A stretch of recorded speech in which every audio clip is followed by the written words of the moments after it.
Hi, this is Jeremy Gritton, Art Director and Story Lead for Ori and the Will of the Wisps, and you're listening to the Xbox Expansion Pass.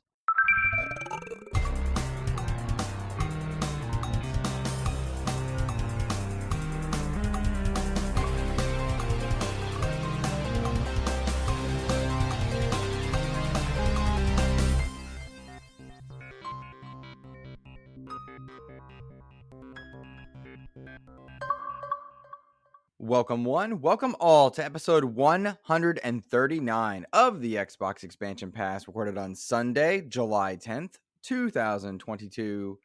I'm your host, Luke Lohr, the InsipidGhost. In this episode, we've got plenty to discuss as Microsoft has announced significant changes to the Games with Gold program. E3 is now set to return in 2023 with new leadership, and Ubisoft has made waves with the return and showcase of Skull and Bones. Enjoy. Yet another week of gaming is upon us and behind us. Welcome to XEP, discussing all things in the gamerverse as they pertain to the Xbox ecosystem. And as I am wont to do each and every week, I like to start the show by offering words of kindness to those who have made my gaming week better.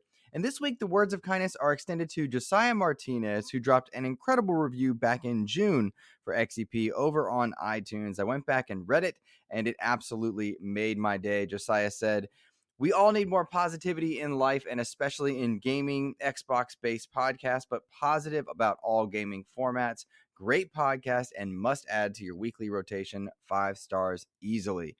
Josiah, thank you so much for that review. Those mean the absolute world. I appreciate you so much. Thank you for writing that and for the kind words as well. They made my gaming week, and I hope hearing this makes your gaming week, my friend. As always, everyone, if you would like to drop a review, head over to iTunes, drop a review there. You can also do so on Spotify, or just go click the like button over on YouTube as you listen to the audio format over on YouTube. Whatever your preference, it absolutely helps me stay afloat and keep making content for you guys. So I appreciate it. Now, as a nice change this week, we've got plenty of news on the docket, so let's get to it. The Games with Gold program is undergoing a significant change. Microsoft announced that it will discontinue Xbox 360 titles from the service beginning in October 2022. Following the removal of Xbox 360 games, Microsoft will continue to add Xbox One titles for the foreseeable future. This was explained in an email that went out company-wide and is kind of percolating the rounds of the different news beats there. A lot of people wondering just what this means. Is this good news? Is it bad news? Is it anything that we should be taking away from it or looking deeper into? And my big take on this one is that this was an inevitability. There is a finite number of Xbox 360 titles, and there's a finite number of Xbox 360 titles that are available for a program like Games with Gold. And it makes perfect sense that you would reach the conclusion of that program, and as such, you would need to stop giving them away unless you get repeats or you get continuously diminishing returns on that product. It's been long speculated that Games with Gold might go, the way of the dodo anyway, in lieu of Game Pass or lumping them together. I think that's already kind of happened in many ways if you think about Xbox Game Pass Ultimate, that kind of thing. And a bigger question is being asked, does this reduce the value of Games with Gold? And I think if this question had been posed years ago, the answer would be absolutely yes. But we truly have reached the point of diminishing returns where you're not really getting much out of the 360 titles that are being included there. Thanks to a lot of incredible backward compatible sales, you likely already have the games that you want from the 360 era. And with no new games being added to the backward compatible program, that finite number continues to become less and less available. So I no longer think that this reduces the value of Games with Gold. I also think that the majority of people likely listening to this podcast are having access to Games with Gold via Game Pass Ultimate and probably weren't really benefiting from it. Very few people in the podcasting space that I'm aware of have access to Games with Gold, but not Game Pass Ultimate. And as such, it just doesn't really chart. The consistent conversations I hear about Games with Gold are how it's not as good as PlayStation Plus, not as good as Game Pass. And I respect that, totally understand it. It's not something that even charts on my radar any longer. I appreciate the program for what it is, but I don't think it was really moving the needle in any way that I can see. I am curious to know, and I don't think we'll ever get to, just how beneficial the Games with Gold program is at this point in its lifespan. There are an incredibly high number of people that still subscribe to Xbox Live Gold but don't have Game Pass and are still accessing Xbox Live from their Xbox 360s, which is 2 generations back, and from their launch Xbox Ones, which is pretty astounding, all things considered. It's not something I would really think about. The subscriber count for Xbox Live certainly influences and affects the active user base on Xbox platforms via the Xbox network. And they're really trying to get those people to move into a Game Pass territory and upgrade them into more modern tech, either via xCloud, via PC, or with the Xbox Series S and X. So there's a lot to potentially look at in this one, but the general simple point of the removal of Xbox 360 titles to me is not a big deal. The majority of Xbox 360 titles that I want access to that I don't have are licensed games that would never come back or that can't be accessed through the Games with Gold program. And listeners of the show know that in the past few months, I've kind of made it a point to go out and search those. I've been, buying them off eBay, snagging all the Bond games, snagging the TMNT games, Star Trek stuff, the things that because of licensing are not making their way forward through backward compatibility. And I didn't want to lose the access to those games forever. And quite pleased now that I have access to those, but I have a working and functioning Xbox 360 to do so. Nonetheless, the removal of Games with Gold, I don't think the removal of 360 titles from Games with Gold, I don't think it reduces the value of this program. If anything, it might up the value of the program in the future, depending on how they choose to compensate for those games. Are they removing holistically altogether and you're just getting 2 games a month? Or are they going to make it four games a month, Series SX games, Xbox One games? They do have a marketing issue when come October, in that because of smart delivery, it's just Xbox games, right? An Xbox One game is a Series SX game. A Series SX game is just an Xbox game. At least that's the way they've worded a lot of things. It'll be curious to know how they handle and address that. But the continued phasing out of 360 doesn't bother me. The phasing out of Xbox One needs to happen, I think, more quickly than it is. But for all intents and purposes, we're seeing sales numbers that are pretty darn impressive. Given the chip shortages and whatnot, continued growth in Japan, continued growth in North America and in Europe, and keeping pace with PlayStation in a pretty healthy way.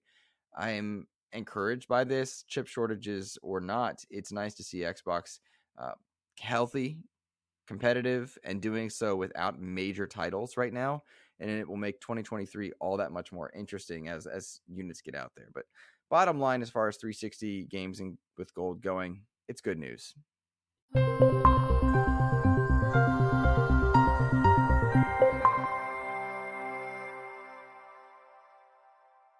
E3, or the Electronic Entertainment Expo, will be returning in 2023. It was announced that they would be returning in 2023, June specifically. The ESA, or Entertainment Software Association, said so this past week. What's interesting about it, though, is that they have a new organizer, new leadership in the company, ReedPop. Now, if you're unfamiliar, ReedPop is responsible for the likes of PAX, the Star Wars Celebration, New York Comic-Con, and I think this is good news for the product overall. The ESA has continuously floundered what E3 was meant to be, what E3 is, and what the product was in recent years, so much so that they canceled E3 2022 late in the game, citing COVID concerns, but it didn't really match up, and no digital event to compensate. The Summer Game Fest has certainly been eating their lunch in that respect, with Jeff Keighley knowing the right people and bringing the right people on board to offer a replacement showcase in E3. And it will be really interesting to see just how ReedPop as a company decides to rebrand the E3 showcase as an in-person and digital event, which they are saying they will do. It certainly piques my interest, and I'm interested. My hope and my goal with XEP is to be invited by Xbox proper as media to go cover their FanFest and showcase title, and with that, go to E3 as well. That is a long-term goal of mine with Xbox, with XEP, and kind of charting onto Xbox's radar. I just don't know if I'm on that radar, but it'd be really cool to go and see just what this event is like, just what ReedPop is trying to do. And be there in a media capacity. I got to do it years ago via Xbox Canada when I was partnered with a Canadian podcast and the Xbox Drive. But now that I'm on my own and charting those waters. I feel like I've punched above my weight with some guests, and I'd really love to kind of rejoin that. But I'm really encouraged to see that ReedPop is in charge of this. I don't know if E3 needs to go the way of the dodo or not, if it needs to go extinct or not, needs to rebrand or not. I've said any number of things kind of on that spectrum in years past at given times based on information available at the time. But I'm really encouraged by the idea that this company, ReedPop, has experience with massive showcases. The Star Wars celebration is not to be laughed at, nor is New York Comic Con. They bring in huge guests from the properties. They allow fans to interact with them. They've got great media presence. That's amazing. And in terms of PAX, that's a lot of great spotlight for indie game developers up through AAA. I am encouraged. I'm excited to see just what they do with it. I'm also excited to see how Summer Game Fest responds to this. Host Jeff Keighley did go out and tweet that they would be having a digital and in-person event as well in June 2023.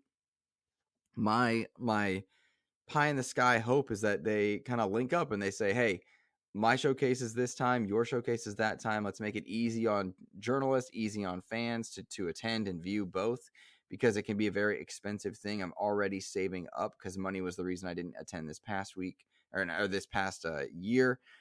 I would really like to go to this one, and I would really like to see all that there is to offer. So I'm already putting pennies in the bank.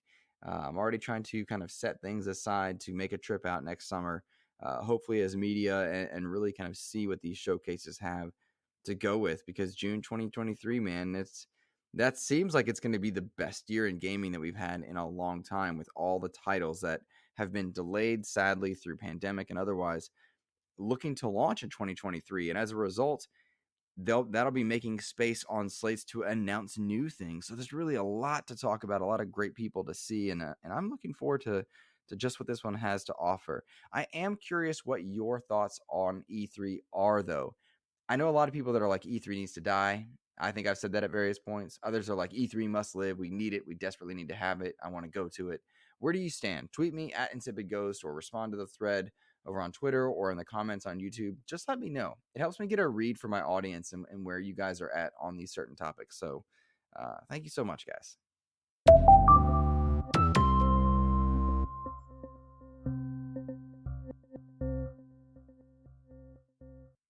Well, Ubisoft made waves this past week with a Skull and Bones showcase. That is indeed correct. You heard correctly. It is true. Skull and Bones is real. It was showcased in gameplay, and darn if it doesn't look pretty good. This is Ubisoft Singapore's outing on a pirate game that fans last saw in E3 2018. 4 years ago at E3, we saw Skull and Bones, and everything else has felt like vaporware since. Little things here and there, mentions of it, rebranding, new leadership, or retooling entirely of just what this game is or what it was meant to be. We saw the showcase. We have a release date. It is this November 8th to be specific. Goodness gracious, that's the day before God of War Ragnarok. God bless these people for trying. But Skull and Bones looks pretty darn cool. It certainly seems to be taking the naval combat of Assassin's Creed Black Flag, which was expected, but it really seems to hybridize the world of Assassin's Creed Black Flag with something that people might be familiar with in Sea of Thieves. And I was really encouraged by this showcase. I liked it. I was excited by it after watching it. This was not something I was overly interested otherwise. Mind you, I'm a 700 plus hour player in Sea of Thieves. Absolutely love Sea of Thieves. It's a great game. I go in and out of phases with it, but I mean, I've maxed out multiple plunder passes, and I love Sea of Thieves, and I really enjoyed the pirate aesthetic. Shout out, by the way, to everyone that recommended Black Sails. I'm watching that right now. Whoo, you guys were right. It's good. Now, unlike most of Ubisoft's open world games, this is going to be interesting because Skull and Bones is not going to have a campaign. This is where the mimicry of Sea of Thieves seems to happen. It's not going to be a storyline driven game. And those are the words of Ryan Bernard, who's the game's director. There's no finisher to Skull and Bones. You don't hit credits or anything like that. Instead, it's kind of a make your own adventure, and they give you an incredible playset and sandbox with which to make your own adventure. to many people, that is something to a cause for trepidation. And I understand that. A lot of people felt that way about Sea of Thieves, and those trepidations caused Sea of Thieves to start putting in tall tales, story-driven content, a pirate's life, and now the ongoing mysteries that are happening in Sea of Thieves regularly. Ubisoft's open world is just that. It's an open world with which you play in, and your goal from the very moment you craft a spear, which is interesting, you're crafting things in the game. You are building your own infamy, trying to rise to a pirate kingpin, a pirate lord, as you will, somebody to rule the seas. You'll be playing and interacting with other players. There's PvE, there's PvP. Unclear exactly whether or not those are separate servers. It sounds like it's suggestive that there are separate servers here, but you'll be working your way through different locations on the Indian Ocean, which looks really, really cool. You can upgrade and level up your ships and level up your fleets, which is really neat. Customization, I'm curious to see just how much you get visually out of that. Is it going to be something where you only see it in little like mini cutscenes as you roll up to a dock, or is it going to be something that you can like jump out and look at your boat in? But I was seeing a lot of different things that set the game apart from Sea of Thieves. That was really exciting. The wildlife, you might be battling things like alligators or hippopotamuses, hippopotamus, whatever you want to call the duality there of a hippopotamus. But it was really neat in setting itself apart from the standard Sea of Thieves. And that's the game I continuously go back to, because while Atlas is out there, I don't think it hit the way in terms of the mind share with at least the gaming community that I'm a part of in terms of pirate games. But I saw a lot of things with Skull and Bones that I'm really excited for. I offered the analogy on Twitter that Sea of Thieves is to Fortnite what Skull and Bones is to Warzone, right? They have similar genres. They're going to have things that you can mark as being similar, but they're going to offer very different gameplay experiences. And I think that's great. I think it's extremely important in the gaming arena that we have games that are similar, or that maybe hit different buttons, or sorry, similar buttons between them, but push one another to be better and be different and market it themselves. It took a long time for Sea of Thieves to really hit its stride with the anniversary update, and then various updates kind of having been hit and miss since the game's inception. But having another competitor on the seas is going to be really, really good to push both products to be better. I gotta say, I left pretty impressed with just what Ubisoft has put together with the Skull and Bones team, and I'm anxious to try it out. I did watch on Twitch. They gave Twitch drops for it, which was a smart move. Twitch drops are so important in terms of garnering an audience to at least raise interest in your game. Every Sea of Thieves streamer that I am aware of was doing this, was watching this, whether they were paid or not, I'm unsure. I'm sure some of them were, mind you, for sponsored content. You would want that, right? Like, that's an important thing. But everybody that I know in the Sea of Thieves community was watching and checking this out. By the way, shout out to Captain Logan, who continues to be a great content creator for Sea of Thieves and Xbox, by the way. He's got a great show for that. Look up Captain Logan. You will not be disappointed. But I'm really, really happy with this showcase. I'm really interested to see some of these NPC arenas that they've got for Skull and Bones that you can check out. Things like Pirates Dens. They really echo of Far Cry, but in a good way, like Far Cry Primal, the good parts of Assassin's Creed, and I'm all for it. If it's this is not my joke, but instead of Sea of Thieves, they're calling it the Sea of Creed. You know, like Assassin's Creed and Sea of Thieves together, and I think that's a great thing. I would love that, because I really liked Assassin's Creed Black Flag. The naval combat was unrivaled, and I'm all in on checking that one out. So, bottom line, I'm excited. I want to see more. This is a game that I am going to be picking up.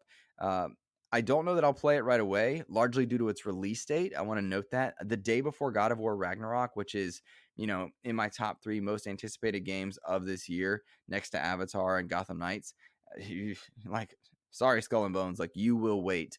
And I think you can wait on all Ubisoft titles, by the way. They go on sale very quickly. They incentivize you to pick them up.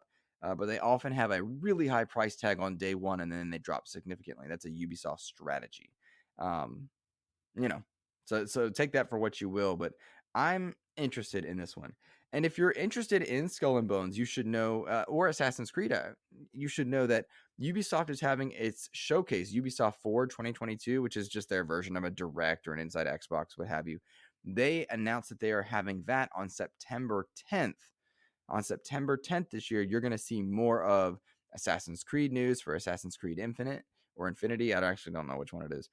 You'll probably see more Skull and Bones. The reason I'm most interested in this is actually to see what Massive Entertainment's done with Avatar.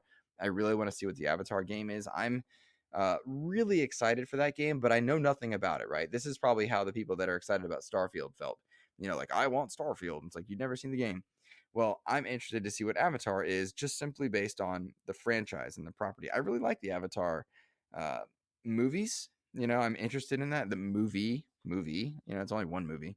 But the world is fascinating to me. And the last Avatar game, which I'm playing on 360, is not very good. But it's cool to be part of that universe. And I'm interested to see what Massive Entertainment has done here. You should note that Massive Entertainment showcasing Avatar is kind of what helped them link up with Star Wars. So they've got to have something there. At least it'd be reasonable speculation to check that one out. We'll see. Bottom line, Skull and Bones looks great. Very interested to see what's going to go on with it. Hopefully it pushes Sea of Thieves to continuously be better. Ubisoft Forward on September 10th. More Assassin's Creed news there if you're interested. But for me, it's Avatar and Skull and Bones. There you go.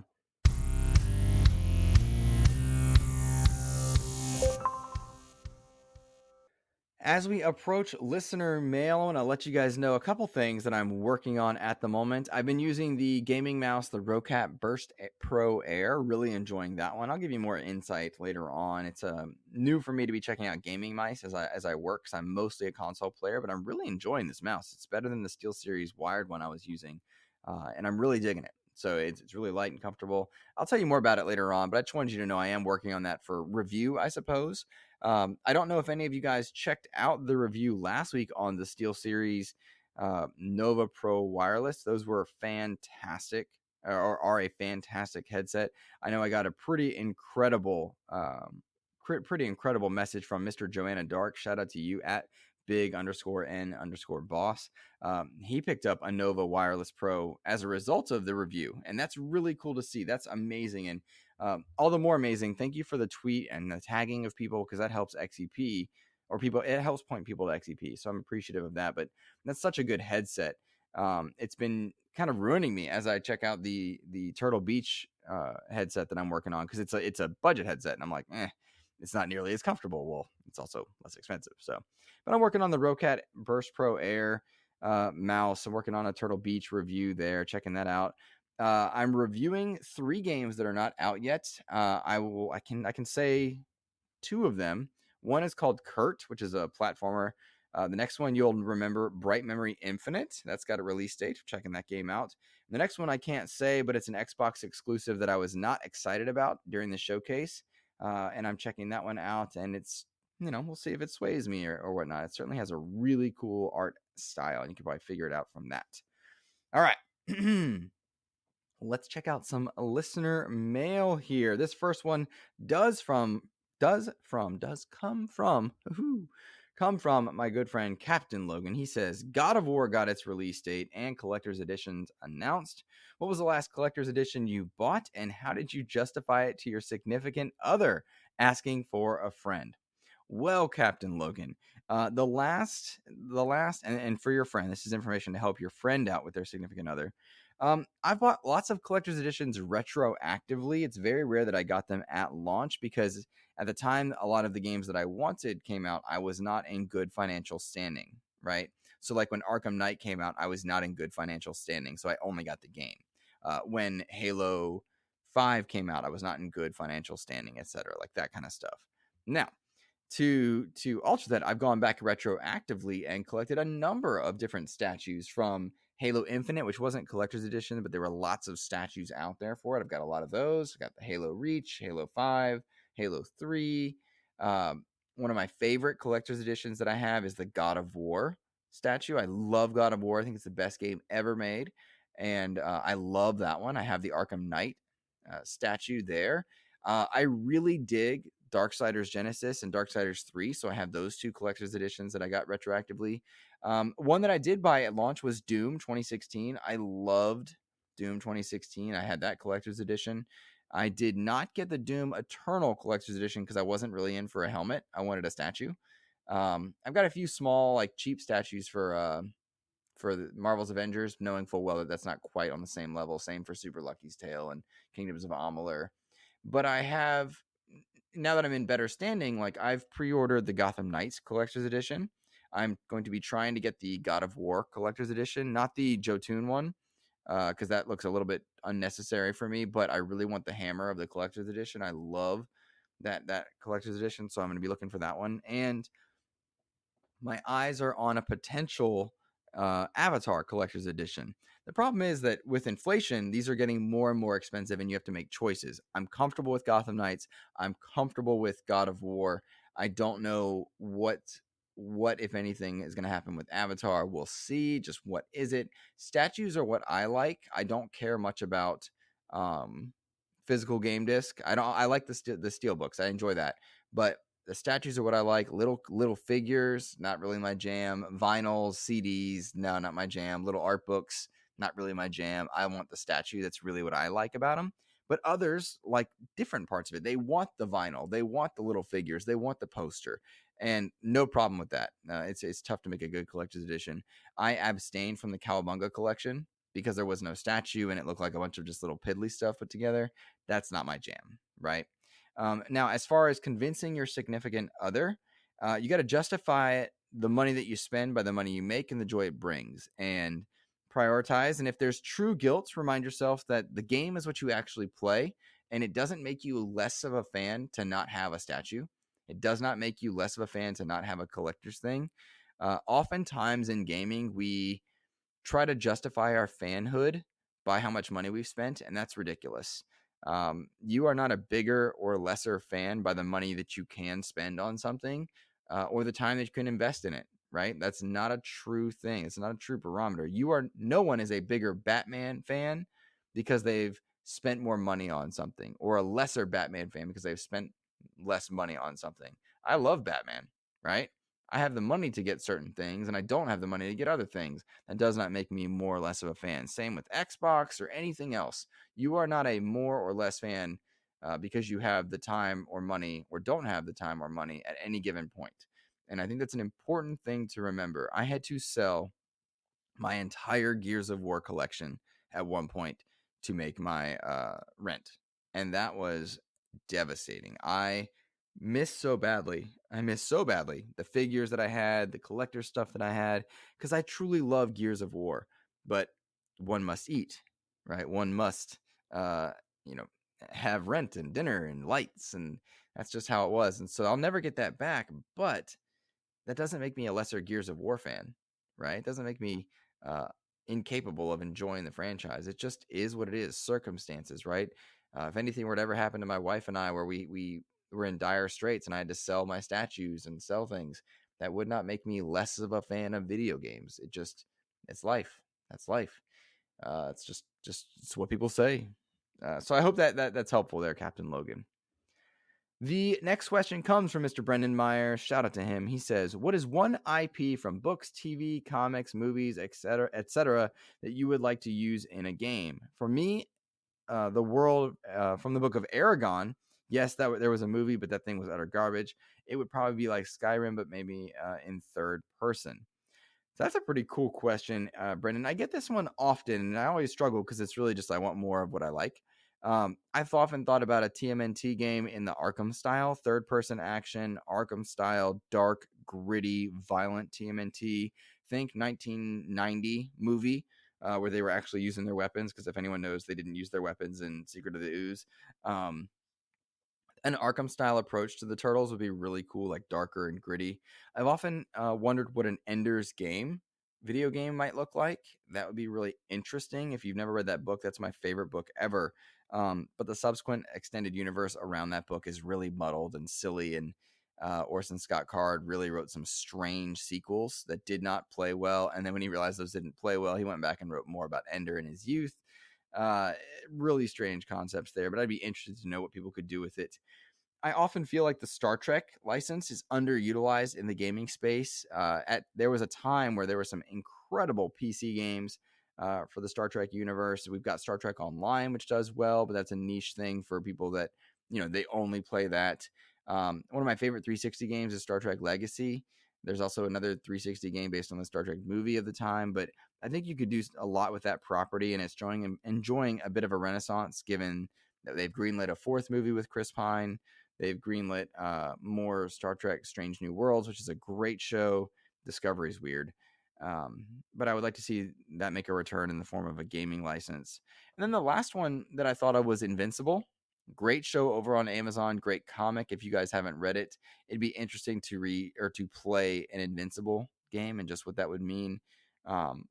But one of the things that keeps coming back to is like my thoughts on these is I want violent versions of them. I want violent adult takes on these franchises, and that's not always the right move. TMNT Shredder's Revenge being a good example. It's a classic kids game that people love and people can play. And sometimes my desire for gritty superheroes, my Snyder cut versions of Superman and Batman, my Matt Reeves versions of Batman, those aren't always what people want to celebrate the hero. And I have to keep that in mind for sure. Next question comes from Blaze Knight. He says, what are 3 games in your backlog that you hope to play this year, and what has prevented you from tackling them sooner? Let's see. First one we're going to go with is Cyberpunk 2077. The game was broken at launch, and so I never checked it out. It seems to be a lot better now, but now it's just sitting there. I did buy it. I do own it. It's on my hard drive. I don't know. I just don't feel like playing it. Tunic, same thing. It's there. I've got it. I just don't feel like playing it. And Trek to Yomi, same thing. I would rather play the games I'm playing for review. I'd rather play Sea of Thieves and Halo Wars and Infinite. I don't know why, man. They're there. They're on my console, but those are 3 in my backlog that I want to get to. But I mean, I'd rather play GoldenEye Reloaded. You know, like, I don't know. Just something I'm interested in. Kevin Ainsworth, the Muffin Mon from Project X Talk. They have rebranded, by the way. They've got a whole podcast community now called Save Games Media. Shout out to you guys. Had me on the show. Appreciate you. Kevin asks, do I care about achievements? He said, I don't know if I've ever heard your opinion on achievement or trophy hunting. Curious where you fall. Do you look at lists ahead of time or just play? I absolutely care about achievements depending on the game. There are some games where I'm like, I want to get as many achievements as possible. A good example would be Halo Infinite. Really proud of soloing Halo Infinite on Legendary. Same with Halo 5 and Halo 4. I've done all of them on Legendary solo, except for Halos 1, 2, and 3, because I don't think they're that great. Yep, I said it. They don't age well. It's really all it is. It's not like they're bad games. Some games I really do care about achievements. My most proud achievement is the Redeemer achievement in Red Dead Redemption. I 100%ed that game, and that was amazing. There was a time also in my life, Kevin, where I prioritized gaming so much that I ignored relationships. I lost an engagement at one point 15 years ago now, 360 era, 10 years ago now. I don't know, a long time ago, where achievement hunting and playing games was more important than personal relationships. And so I had to find a balance. And now I've got a balance. But there are some games where I totally chase the achievement, the number, the score. Like I 1K a game. I'm really proud of 1King certain games that I love to play.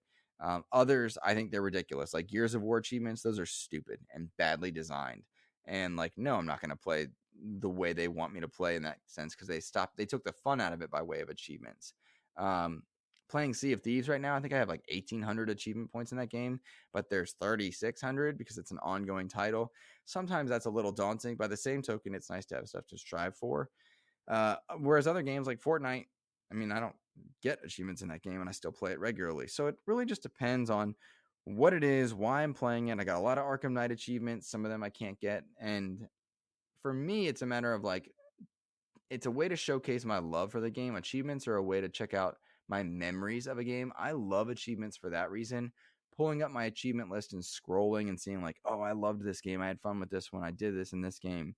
That's what I use them for. But I don't know that I actively chase them as a point of habit. It's very situational on that front. But there was a time where I was renting games from Blockbuster just to get achievements, and no longer is that the case.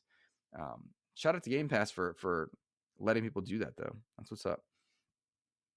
All right, let's do one more. This one comes from Edward Varnell. It's kind of in conjunction with Kevin's kind of. What does it take for you to complete a game? Also, are there any genres you would love to have one game completed at least? Okay, so to complete a game, I need to finish it. Like I need to roll credits, or it needs to be something where I feel like I've satisfied and satiated with the experience I want with it. Right, like Phobia Saint Dintina Hotel. I think you guys heard the developers on a few weeks ago. Played that game. I have not finished that game. I plan to, but like I also feel done with it. Like I've played 7 hours at this point. I feel done with it. Game's not over. I didn't roll credits, but I feel done with it. A game like Sea of Thieves, 700 hours. I'm not done playing that game. I'm still having fun. So it's a point of like when I've had my fun and I don't think I'd get anything more out of it, I am done with the game. That's how I tend to think of it. It depends on, story, multiplayer, PvE, like those things. I continuously go back to the PvE of Halo Wars 2, right? I'm not done with that game, but I'm done with that game. I could do more in the campaigns as far as collectibles. Not interested. So it's really dependent there. And as to your second question, um, there are some genres that I just don't care about, like JRPGs, weeb stuff. Not my jam. I'm not into it. I don't get it. I don't understand it. Don't like it. That's not meant to sound as a diss to people that do. It's just like for me, I'm not into it. Um, so like I'm not interested in finishing there.